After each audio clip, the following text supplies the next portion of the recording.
한번 이렇게 지나가면서 몇 가지 이렇게 눈에 띄는 것들, 빌립보서 내용을 눈으로 쭉 읽어가면서 우리 한번 살펴보도록 하십시다.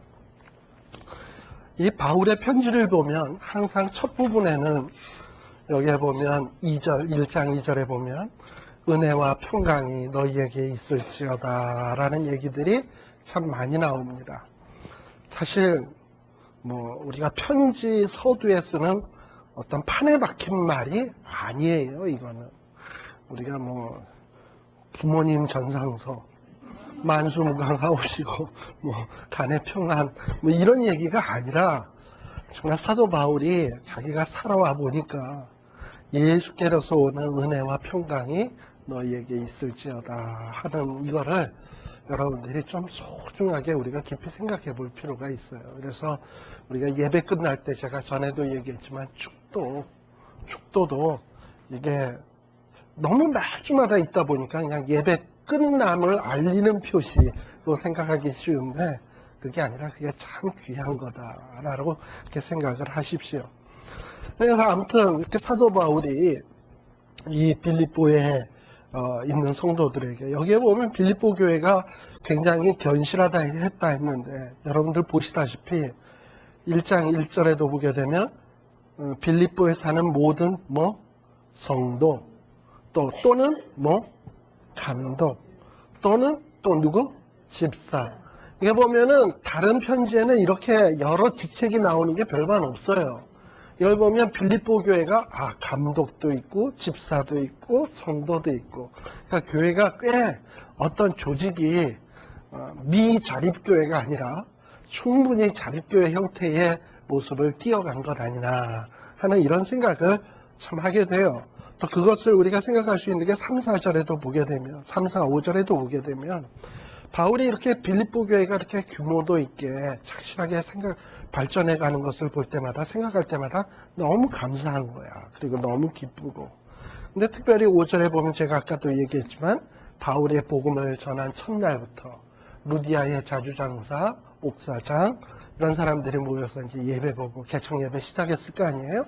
그때로부터 계속해서 아름답게 성장해서 이렇게 바울이 감옥에 갇혀 있는 이 순간까지 자기에게 이 사랑을 전달해주는 이런 모습 보면서 너무 기뻐하고 감사했어요. 이게 바울하고만의 사랑이 아니라 성도들 안에서도 5절에 보면 너희가 뭐한다?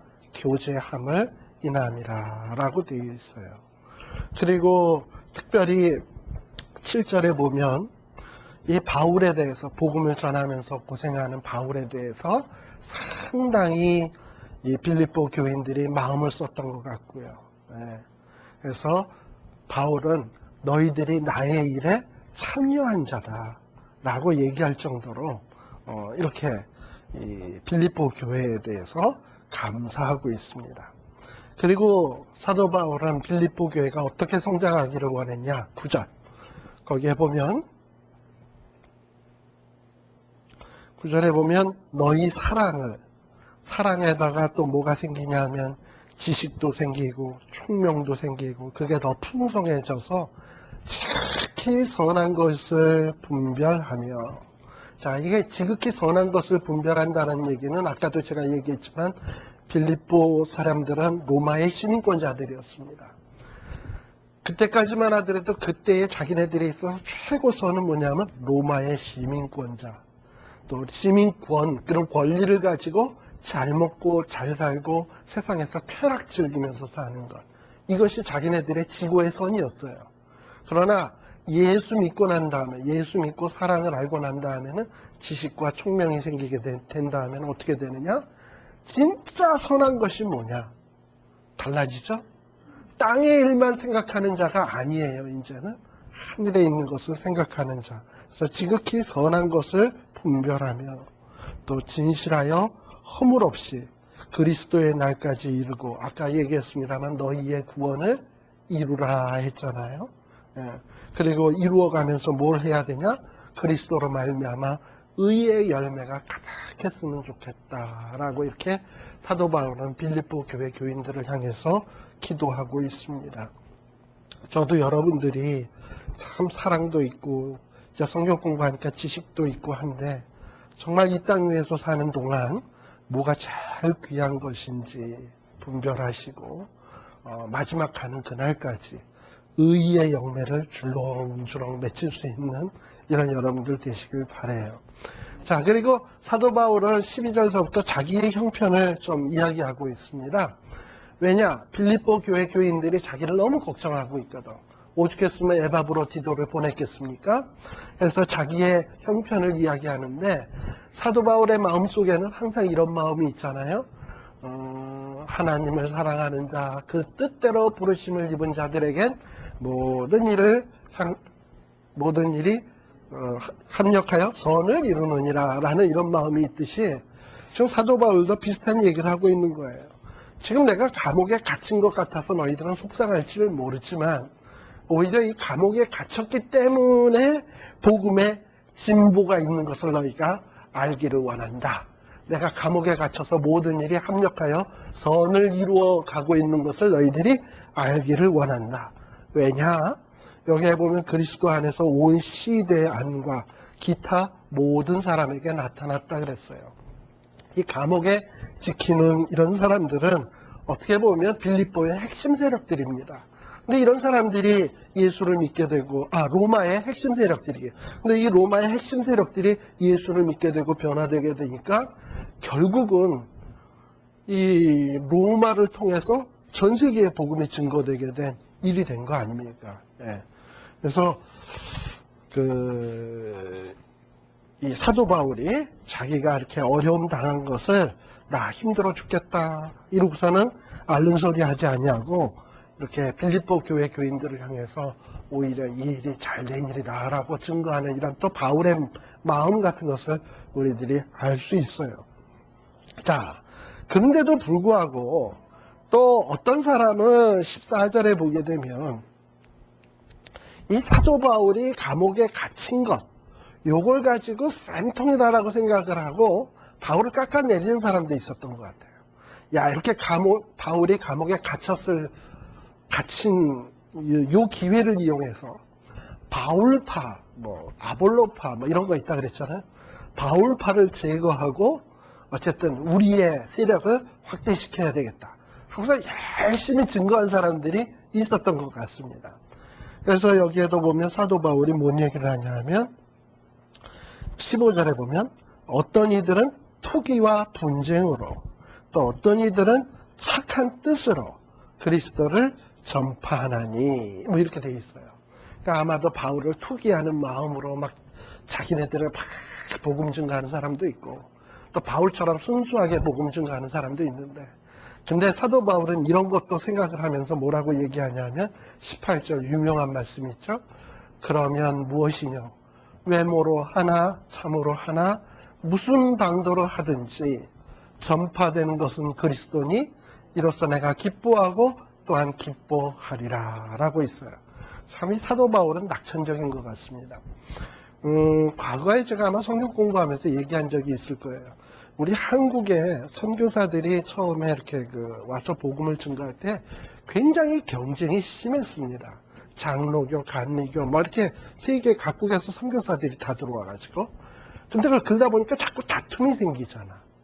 그러니까 선교사님들이 모여가지고 장로교는 주로 이북 쪽, 그 다음에 감리교는 강원도나 어떤 이 남부 쪽, 이런 식으로 해서 지역을 분할을 했어요.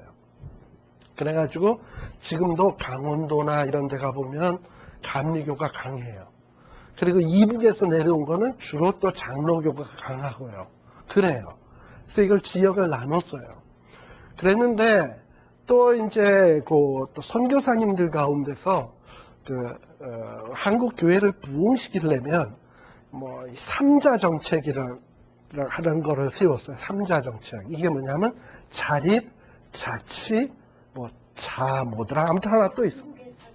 삼자 정치처럼 교회가 자립해야 된다. 그 다음에 스스로 자치해야 된다. 그 다음에 자주다 아무튼 이 정도 되면서 이 각 개개의 교회들이 선교사의 도움이 없이 스스로 자립하도록 해야 된다는 것이 선교의 정책이었습니다. 근데 그러다 보니까 한국 교회가 사실 뭐 굉장히 뭐 감리교, 장로교 뭐 이렇게 해서 다툼도 있었지만 또 교회가 어느 한 교회가 성장을 하다 보면 뭐 우리 자꾸 오늘 동양성교회가 귀가 간지러울 거야. 동양성교회처럼 뭐 이렇게 문제가 왜 없겠어. 그러다가 보면 교회가 나눠지잖아요. 우리 예전에도 동양성교회 이병희 목사님 나와가지고 교회 쪽에 나갔죠. 그 다음에 박광철 목사님 무슨 조이선교교회인가 그랜데일에 나갔죠. 뭐 아무튼 분열이 생겼다 그러면 쪼개지잖아. 예. 근데 쪼개지고 나면 자립자치자주니까 이 한국 그 교인들의 성향이 어떠냐면 에이 우리가 쪼개졌다고 망할 줄 알아? 열심히 하지. 내가 쟤보다는 더 부흥한다 최소한. 저쪽보다는 우리가 잘 돼야 돼. 그럼 또 저쪽에서는 뭐냐면 나간 괘씸한 것들 니들보다 우리가 잘 된다 뭐 해가지고 서로 경쟁심으로 이 교회들이 좀 그랬어요. 아마도 우리 한국의 대한민국의 교회가 이렇게 부흥하고 발전할 수 있었던 것은 그런 어떤 정신, 쪼개졌다 하면 이를 악물고 최소한 내가 너보다는 나아야 된다 하는 이런 마음으로 열심히 전도하고 열심히 뭐 충성하고 해서 된 거 아니겠나라고 얘기하는 사람도 있을 정도예요. 그러니까 그걸 본다면 18절 말씀이 그렇지 않습니까? 뭐 어떻게 보면 다툼으로 나누어졌든 투쟁으로 나누어졌든 그리고 또 어떤 사람은 선한 뜻으로 했든 어쨌든 교회가 쪼개졌다 이 말입니다. 그랬는데 쪼개진 사람들이 서로 부흥하겠다고 열심히 그리스도를 증거해요. 그러면 다툼으로 하든지 뭐 외모로 하나 뭐 참으로 하나 어찌됐건 무슨 방도로든지 전파되는 것은 그리스도니 그 일로 인해서 내가 기뻐하고 기뻐하리라 라고 얘기를 하고 있어요. 그러니까 사실 우리는 뭐가 또 정말 이러다 보면 뭐가 좋은 건지 또 모르겠어 진짜. 나중에 하늘 가봐야 알겠습니다만 그러나 틀림없는 하나님 이건 틀림없을 거예요. 그리스도 예수 그리스도를 사랑하는 자, 그 뜻대로 부르심을 입은 자들에게 모든 일이 합력하여 선을 이룬다라는 거. 이건 틀림없는 진실일 겁니다. 그래서 아마 동양성교계에도 이런 어떤 홍역을 치르면서 애들도 아프고 나면 더 똘똘해지고 건강해지는 것처럼 이번 일을 통해서 더욱더 단단해지고 교회가 정말 우리 LA의 간판 교회답게 될 수 있도록 여러분들이 기도할 때 잊지 마시기를 바랍니다. 예. 그래서 아무튼 사도 바울은 이렇게 어려움에 처하면서도 깊은 건덕지가 뭔지 이렇게 생각한 걸 보면 참 굉장히 낙천적이었다는 생각이 듭니다. 사실 뭐 우리가 많이 들었던 얘기지만 물컵에 이렇게 있는데 반이 있는데 누구는 아예 반밖에 없네, 누구는 반밖에 남았네 이러잖아요. 세상 이치가 다 그래요. 나쁜 것만 찾으려고 그러면 다 나쁘고요. 그리고 좋은 것 찾으려고 그러면 없는 게 아니에요. 있어야 감사할 건덕지가. 그러니까 사도 바울은 자기가 감옥 안에 있으면서도 야 내가 매인 거는 이걸로 인해서 오히려 복음의 진보가 되었다. 그리고 야 뭐 다투어서 막 이렇게 되긴 했지만 다툼으로 하든 선한 뜻으로 하든 전파되는 것은 그리스도니 내가 기뻐하고 기뻐하리라. 이러고 살았던 거 보면 참 이게 귀한 것 같아요. 예. 그리고 그렇지만 그래서 사도 바울도 이런 얘기를 하네. 또 사도 바울은 또 이렇게 어려움을 당하니까 이 죽는 거에 대해서 굉장히 사모했던 것 같아. 사도 바울은 솔직히. 왜냐하면 자기 몸도 약하지. 그리고 계속 고생만 하니까 언제 이 고생이 끝나나 이런 생각을 하고 있었던 것 같아요. 그러면서 사느냐 죽느냐 그것이 문제로다. 햄릿처럼 그런 늘 갈등을 했는 것 같은데요. 특별히 21절에 보면 내게 사는 것이 그리스도니 죽는 것도 유익함이라. 죽는 것도 좋다 이 말이죠. 그런데 또 22절에 보면 내가 만일 육신으로 사는 이것이 내일의 열매일진데 무엇을 가지려는지 나는 알지 못하노라.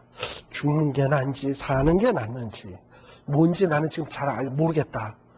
그런데 내가 이 둘 사이에 끼었으니 떠나서 누구와 함께 있는 것? 그리스도와 함께 있을 욕망을 가진 이것이 더욱 좋으나 뭐 했으면 좋겠다는 얘기입니까?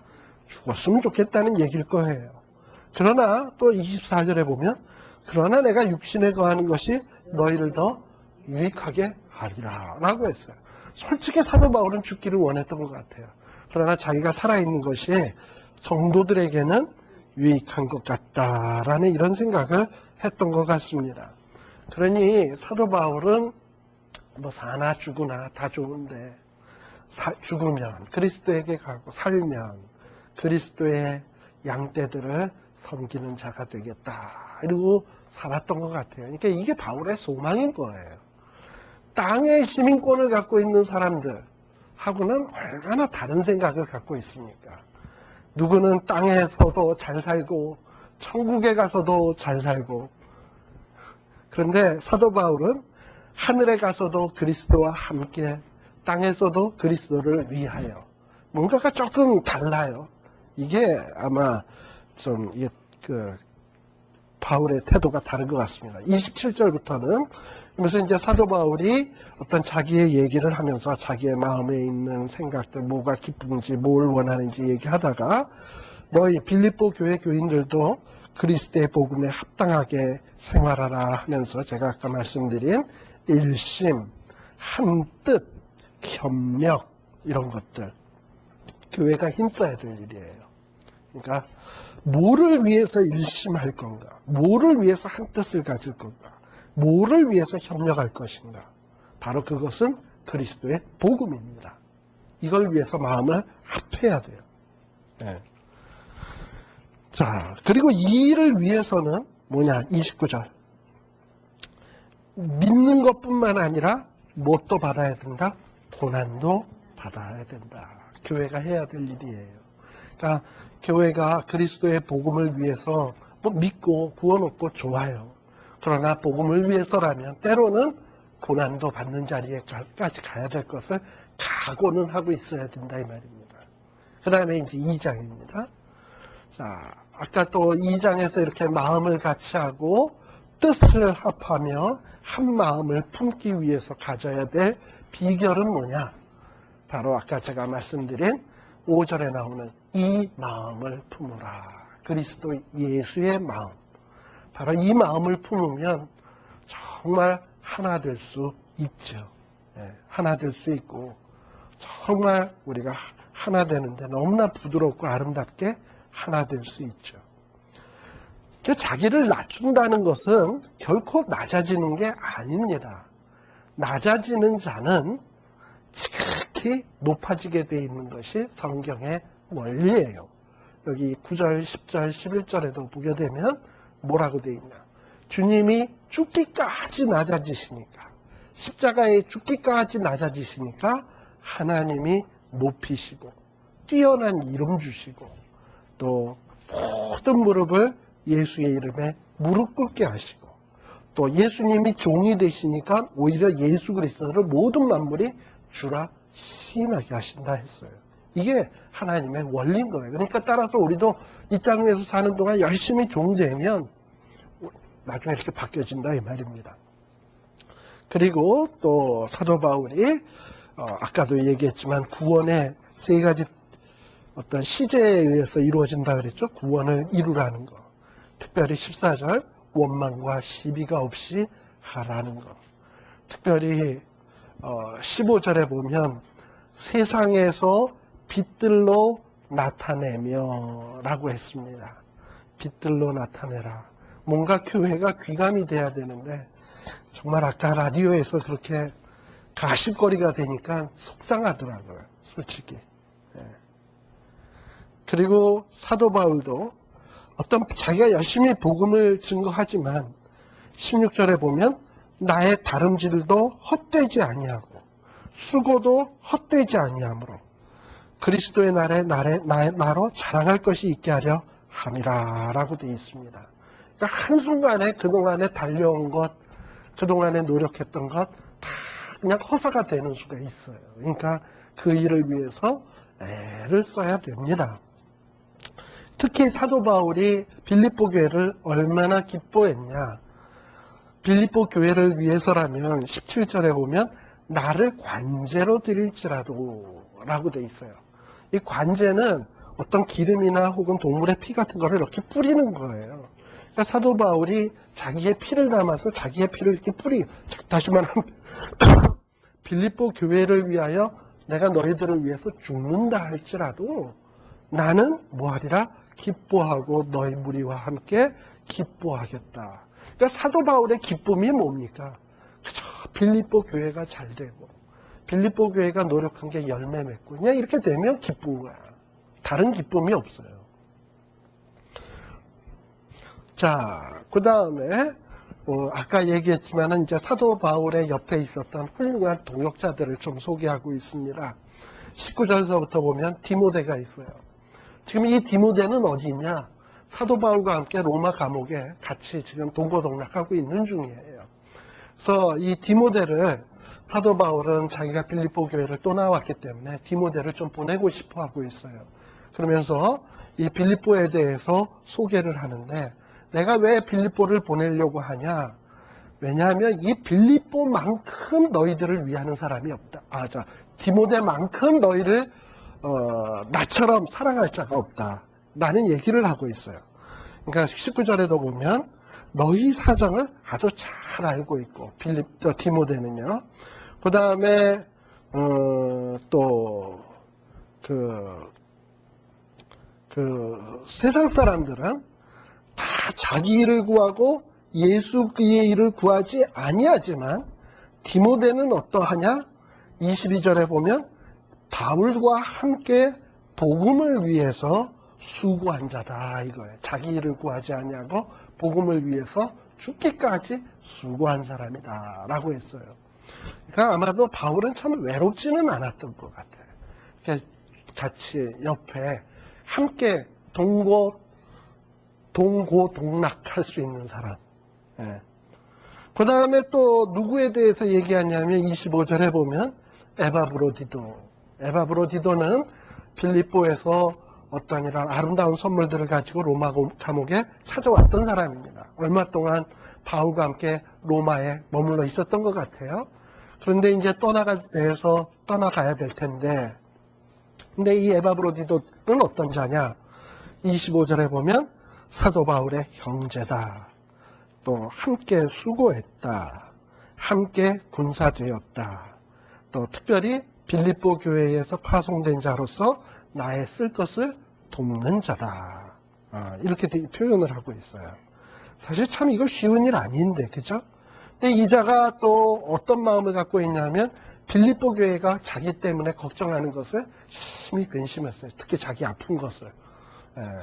그러니까 대부분 자기가 병들게 되면 자기 아픈 것만 생각하게 돼 있는데 자기 아픈 것은 생각하지 아니하고 이것 때문에 저들이 얼마나 걱정할까. 참 이런 마음들이 참 아름답지 않아요? 이게 아마 심지어는 27절에 보면은 에바브로디도는 병들어 죽게 되었으나 완전히 죽을 병까지 걸렸는데 어떻게 이런가 하는 생각이 들어요. 이게 다 뭐냐? 그리스도의 마음들을 가졌으니까 서로 이렇게 서로 얽혀지고 한 마음 한 뜻이 되어서 서로 자기 일을 돌아보지 아니하고 남을 낮게 여기고 남을 돌아보니까 이게 주 안에서 이렇게 딱 하나가 되는 거지. 이게 다 아름다운 모습이에요. 예. 자, 요게 에바브로디도의 모습이고 그런데 에바브로디도를 빨리 보냈던 것 같아요. 왜냐? 너무 걱정하니까 빌립보 교회가. 그래서 돌려보냈던 것 같고. 근데 아무튼 에바브로의 신앙은 30절에 보면 저가 다 같이요. 시작.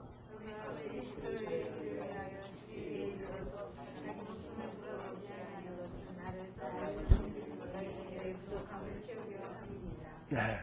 그래서 우리들 가운데도 후일에 이런 평가를 받을 수 있는 자가 나오면 좋겠다라는 생각을 하게 됩니다. 그리스도의 일을 위하여 죽기에 이르러도 자기의 목숨을 돌아보지 아니한 것은 그러면서 뭔가 교회를 위해서 성도를 위해서 부족한 것을 채우기 위해서 이렇게 애쓰는 사람 바로 이런 사람이 있어야 되지 않겠나. 그리고 이 3장서부터는 어떤 감옥에 있는 사도 바울의 어떤 이런 마음들을 잘 볼 수 있습니다. 특별히 3장 1절에 보면 정말로 나의 형제들아 주 안에서 기뻐하라 라고 이야기를 합니다. 비록 사도 바울은 자기가 감옥에 갇혀 있지만 어떤 두려움이나 어떤 무서움 같은 걸 전혀 느끼지 않고 있어요. 그런데 이렇게 사도 바울이 감옥에 갇히게 되죠. 제가 아까 얘기했습니다만 사도 바울을 그거 감옥에 잘 갇혔다. 이제 우리 세상이다. 하고 자기네 파당을 막 확산시키려고 하는 사람들이 있다 그랬잖아요. 그래서 갈라디아도 그랬고 골로새도 그렇고 많은 이단들이 쳐들어오기 시작했는데 다행히도 빌립보 교회는 거기에 물들지는 않았어요. 그러나 사도 바울은 뭐라고 이야기하냐면 빌립보 교회에게 어떤 잘못된 이단들에 대해서 주의할 것을 이야기를 합니다. 특별히 2절에 보게 되면 뭘 삼가라? 사도 바울도 참 욕을 험하게 해요. 개들을 삼가고 행악하는 자들을 삼가고 손 할례당을 삼가라. 그러니까 아마 율법주의자들 또 어떤 구원 얻었으니까 아무렇게나 살아도 된다. 우린 구원 받았다. 행악하는 자들 이런 자들을 얘기하는 것 같아요. 이런 자들을 삼가고 성령으로 봉사하며 이렇게 얘기하고 그리고 또 이렇게 사도 바울을 자꾸 깎아내리니까 사도 바울이 자기를 변호합니다. 그러면서 4절부터 보면 저희만 잘났냐? 나도 육체를 신뢰할 만하니 그 다음에 나오는 유명한 얘기들이 5절부터죠. 나는 할례 받았고 이스라엘 족속이고 베냐민 지파고 히브리인 중에 히브리인이고 율법으로는 바리새인이고 열심으로는 교회 핍박하고 율법의 의로는 흠이 없는 자다. 그리고 여기서 끝나면 이런 율법주의자로서 흠 없는 거지만 그럼 자기가 예수 믿는 자로서는 뭘 드러낼 수 있냐? 7절서부터 보면 내가 예수 믿는 자로서의 자랑할 수 있는 거는 유익하던 것을 다 해롭게 여겼다. 그리스도를 위해서 다 버렸다는 거죠. 그리고 8절에 보면 예수 그리스도 아는 지식이 가장 고상하기에 모든 것을 배설물로 여겼다는 거죠. 그리고 자기 일생을 다 주님을 위해서 투자했다는 거죠. 그러면 내가 이만하면 다른 사도보다 낫지 않냐라고 얘기를 하는 거예요. 그런데요, 사도 바울은 이쯤 돼도 자랑할 만한데 사도 바울의 마음을 보면 12절 3장 12절에 보면 3장 12절 다 같이 한번 읽어보십시다. 시작. 내가 이미 얻었다함도 아니요 온전히 이뤘다함도 아니라 오직 내가 잡으려고 쫓아가노라.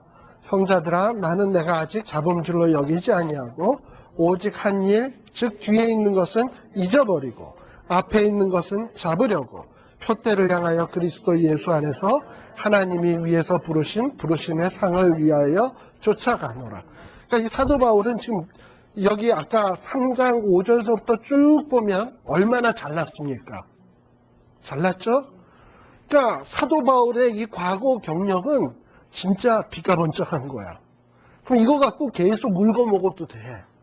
그런데 바울은 이거 갖고 울고 먹는 게 아니라 나는 뒤에 있는 거는 잊어버리고 이제 다시금 새 마음으로 그리스도를 향하여 표대를 향하여 전진한다 라는 마음이에요.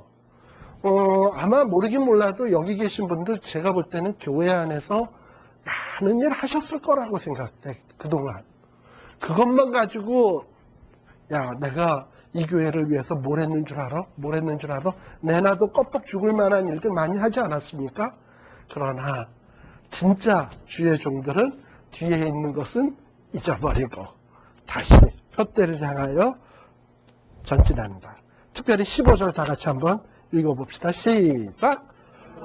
온전히 이룬 자들은 이렇게 생각할 수 있습니다.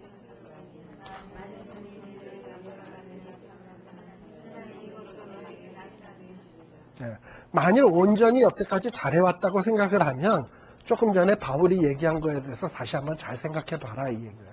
바울도 이렇게 잘난 게 많이 있는데 뒤에 있는 건 잊어버리고 다시 나간다 이 얘기예요. 그러니까 사도 바울이 담대하게 17절에 이런 얘기할 수 있잖아요. 형제들아 너희는 함께 나를 본받으라. 그러니까는 사도 바울의 본받아야 될 점은 5절에서부터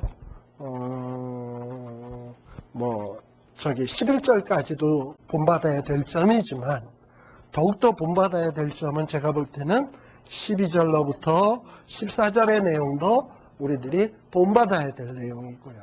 예. 그리고 또 자, 근데 이렇게 훌륭하게 산 주의 종들도 있지만 어떤 사람들은 여기 18절 이하에 보면 십자가의 원수로 행하는 자들이 있다 했습니다. 자, 이 얘기는 무슨 얘기냐 하면 아까 개들을 삼가고 행악자들을 삼가라 그랬잖아요. 근데 그 행악자들 가운데서 어떤 자들이 많이 있냐 하면은 예수를 믿으면 과거의 죄, 현재의 죄, 미래의 죄까지 다 용서받았죠. 맞습니까? 과거, 현재는 용서받았는데 미래는 아니야? 미래도 용서받은 거예요. 그러니까 어떤 결론이 나오냐면 또 죄져도 되겠네. 이런 생각이 든단 말이죠. 그러니까 아마도 그런 사람들이 있었던 것 같아요. 빌립보 교회 안에도. 그러면서 오히려 내가 십자가로 구원받았기 때문에 죄 져도 된다. 그러다 보니까 그 십자가를 뭐처럼 만든 거냐면 오히려 십자가를 이용해가지고 죄 짓는 도구로 삼는다 이 말이죠. 십자가의 원수로 행하는 거예요. 그렇게 되면 어떻게 되느냐? 저의 마침은 멸망이요. 저희의 신은 배요. 저희의 영광은 부끄러움에 있고 땅의 일을 생각하는 자라라고 이야기를 했습니다. 물론 요한에는 아까도 얘기했습니다만 빌립보에 있는 로마 시민권 가진 거 세속적인 쾌락 즐기고 하는 사람도 포함되어 있겠지만 그러나 우리의 시민권은 어디에 있다? 하늘에 있다 라고 얘기하면서 이 시민권이 하늘에 있다는 것이 얼마나 놀라운 것임을 설명하기 위해서 21절에 이야기를 합니다. 뭐라고 얘기하냐? 끝부분에 보면 우리의 낮은 몸을 자기의 영광의 몸의 형체와 같이 변케 하시리라. 하늘의 시민권이 있는 사람은 예수님이 영광의 몸으로 변한 것처럼 똑같이 우리의 몸으로 변케 하시리라 했습니다. 이거 대단한 거 아닙니까? 그죠? 우리가 예수님처럼 영광의 몸으로 변화될 거예요. 오죽이 좋았으면 변화산에서 세 제자가 변화된 예수님의 모습을 보고 껍벅했겠습니까? 그렇다면 우리의 몸도 그렇게 변화되면 보는 사람도 좋다는 얘기 아니에요? 근데 우리 몸이 그렇게 변해요. 그러니까 하늘의 시민권 가진 사람의 특권입니다. 예. 자, 그래서 이런 특권이 우리에게 있어요. 이런 특권이 있는 자들은 어찌 살아야 되겠습니까? 정말 주님의 일을 위해서 충성해야 되겠죠. 자, 특별히 2절에 보게 되면 이 빌립보 교회 안에도 유오디아 집사님, 순두계 집사님 뭐 이런 분들이 계셨는데 너무나 그냥 다툼이나 투쟁으로 그냥 이렇게 했지 선한 마음으로 복음 전한 게 아니었던 것 같아요. 이분들도 뭐 순두계만 뭐 하냐? 나도 한다. 이러고서는 이랬던 것 같은데 바울은 같은 마음을 품어라. 그리스도의 마음으로 같은 마음을 품어라. 라고 이야기를 하면서 한 마음을 품을 것을 또 이야기를 합니다. 또 4절부터는 이렇게 감옥에 갇혀있는 자가 주 안에서 기뻐하라. 기뻐하라. 라고 얘기하면서 기뻐할 수 있는 비결을 뭐에 근거해서 들고 있냐면 6절, 7절, 7절에서 들고 있습니다. 기뻐할 수 있는 기쁨의 비결은 기도에 있대요. 여러분들도 한번 이걸 체험해 보셨으면 좋겠어요. 아마 바울이 빌립보 감옥에 갇혀 있을 때 그들이 힘썼던 거는 찬송하고 감옥 안에서 기도했습니다. 결국은 옥문이 열렸고요. 그리고 그 일로 인해서 빌립보가 복음화되었습니다.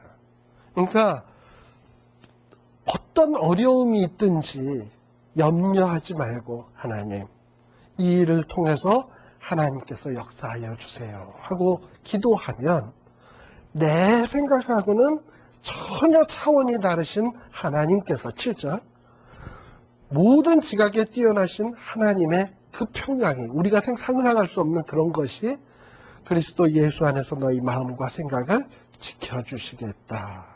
그래서 이거를 체험해 본 사람들은 이런 얘기를 할 수 있습니다. 그러니까 우리도 이런 얘기를 할 수 있었으면 좋겠어요. 예.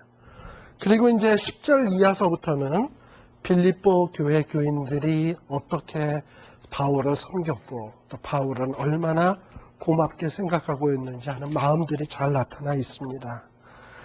특별히 그 10절에 보면 사도 바울이 굉장히 기뻐하고 있는데요. 빌립보 교회 교인들이 10년이 지난 지금에도 이 로마 감옥에 있는 자기를 향한 어떤 이런 사랑의 싹이 나는 것을 보면서 너무 기뻐하고 있어요. 그렇다고 사도 바울이 뭘 얻어먹었으면 하는 마음에서 말하는 것이 아니라고 이야기합니다. 그 얘기가 11절이죠. 내가 궁핍함으로 말하는 게 아니다. 사도 바울은 뭘 배웠냐 하면 어떤 형편에서든지 자족하는 법 배웠다. 그렇죠. 사도 바울은 굶기를 얼마나 많이 했습니까?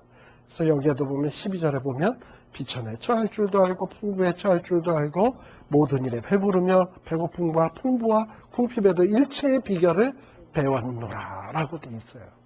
그러니까 사도 바울은 지금 기뻐하는 게 뭘 얻어먹어서가 아니고 그 마음을 받고 기뻐하고 있죠. 그리고 사도 바울은 여러 고생을 다 해봤기 때문에 정말 일체의 모든 상황 속에서도 자족하기를 배웠습니다.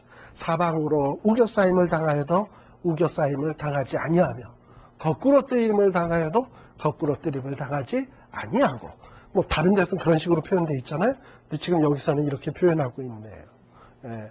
그러면서 13절에 이야기하는 게 바로 이겁니다. 근데 많은 사람들이 이 13절 말씀만 딱 띄어내가지고 내게 능력 주시는 자 안에서 내가 모든 것을 할 수 있느니라 했는데 여기서 할 수 있다는 거는 배고픔도 참을 수 있고 또 궁핍도 참을 수 있고 이걸 얘기하는 거지 뭐 내가 모든 것을 할 수 있다 뭐 기적행하고 능력행하고 이게 아니에요. 어떤 예수를 위해서 우리가 능력으로 할 수 있는 일은 고난도 겪을 수 있는 것도 능력이고 또 복음을 멋지게 증거할 수 있는 것도 능력이고 일체의 모든 일을 하나님이 능력 주시면 할 수 있다는 얘기예요. 그러니까 우리가 예수를 위해서 죽는다. 그것도 내게 능력 주시면 할 수 있어요. 그걸 염두에다 둬야지 좋은 것만 염두에다 두고 내게 능력 주시는 자 안에서 내가 모든 것을 할 수 있느니라 라고 얘기하면 안 된다 이 말입니다. 지금 이 맥락 속에서 보면 자 그리고 그 다음에 여기에 보면은 빌립보 교회가 얼만큼 다른 교회와는 다르게 바울을 사랑했는가 하면은 15절에 보면 이 바울을 도와준 교회가 빌립보 교회 외에는 없었어요. 마게도냐를 떠날 때. 여기에 보면 내 일에 참여한 교회가 너희 외에는 아무도 없었다. 심지어 데살로니가 있을 때에도 데살로니가 교회인들은 별로 도와주지도 않고 오히려 빌립보 교회가 한두 번 쓸 것을 보내어 줬고 그랬다 이 말이에요. 그렇다고 뭐 빌립보 교회에 맨날 손 내미는 게 아니에요. 사도 바울은. 사도 바울은 자기는 풍부하다고 얘기하고 있어요. 그리고 에바브로디도 편에 10년이 지나서 로마의 감옥에서 너희들의 보내준 것을 받고 너무 기뻐하고 감사하고 있습니다. 마음을 받은 거죠. 바로 이런 걸 보면서 빌립보 교회와 사도 바울의 끈적끈적한 어떤 이런 사랑의 관계 이런 것들이 또 다른 바울 서신에서는 찾아볼 수 없는 이런 아름다운 모습들인 것 같습니다. 그래서 여러분들도 나중에 이 빌립보서를 다시 한번 이렇게 읽으시면서 옥중에 있는 바울의 마음, 또 바울을 걱정하는 빌립보 성도의 마음, 또 그것을 전달해주는 에바브로디도의 마음, 디모데의 마음, 이런 마음들을 빌립보서를 읽으면서 나는 무엇에 마음을 두고 살아야 될까? 무엇을 기뻐해야 될까? 다시 한번 이렇게 생각할 수 있는 이런 여러분들 되시기를 간절히 바랍니다. 제가 조금 오늘 몸이 컨디션이 안 좋거든요. 감기가 좀 걸렸어요. 이틀 전에는 계속 콧물이 나오더라고요. 그러더니만 어제서부터는 요 목 여기서부터 이렇게가 그냥 무슨 철사도 아니고 무슨 이 깃털 같은 게 속 안에서 이렇게 가짝가짝 이러다가 그냥 막 기침 나오기 시작하면 정신이 없고 그래요. 그래서 그래서 야 이거 오늘은 빌립보서만 하고 끝내야지 이렇게 생각을 하고 왔습니다. 그래서 여러분들이 좀 죄송하고요. 일찍 끝나서요. 아무튼 다음 시간에는 우리가 빌립보서 끝났고요. 다음 시간에는 데살로니가 전후서를 다 할 수 있을래나 모르겠습니다만 이제 신약이 거의 한 3분의 2 정도는 끝났다고 봐야 돼요. 그래서 우리 유종의 미를 거두는 그날까지 우리는 계속 갑니다. 기도하겠습니다. 아버지 하나님 참 감사합니다. 옥중에서도 내가 다시 말하노니 기뻐하라. 항상 기뻐하라. 이야기하는 이 바울의 놀라운 이 신앙 우리도 좀 가지기를 간절히 소망합니다. 또 바울이 감옥에 갇혀 있음을 보면서 어떻게 하면 도울까? 어떻게 하면 바울과 고난에 동참할까? 애쓰고 노력한 빌립보 교회 성도들의 아름다운 마음도 우리들이 빌립보서를 통해서 깨닫게 됩니다. 하나님 아버지 오늘날 교회에 이런 아름다운 마음들이 교회 속에 넘쳐나게 하시고 오늘 또 이렇게 성경 공부한 우리들이 이런 마음을 불러일으키는데 우리들이 밑거름이 되게 하여 주시옵소서. 주의 이 사랑의 마음을 전달하기 위해서 죽을 병이 걸림에도 불구하고 애쓰고 노력한 에바브로디도 또 빌립보 교회의 사정과 형편을 생각하며 늘 기도하던 디모데 하나님 아버지 오늘날도 이런 귀한 주의 종들이 있게 하여 주시옵소서. 이런 종들이 우리들이 되게 하여 주시옵소서. 참으로 아버지 하나님을 기쁘게 하며 교회를 시원케 하며 교회를 든든히 세워가는 자들 다 되게 하여 주시옵소서. 예수님 이름으로 기도드리옵나이다. 아멘. 마치겠습니다. 수고하셨습니다.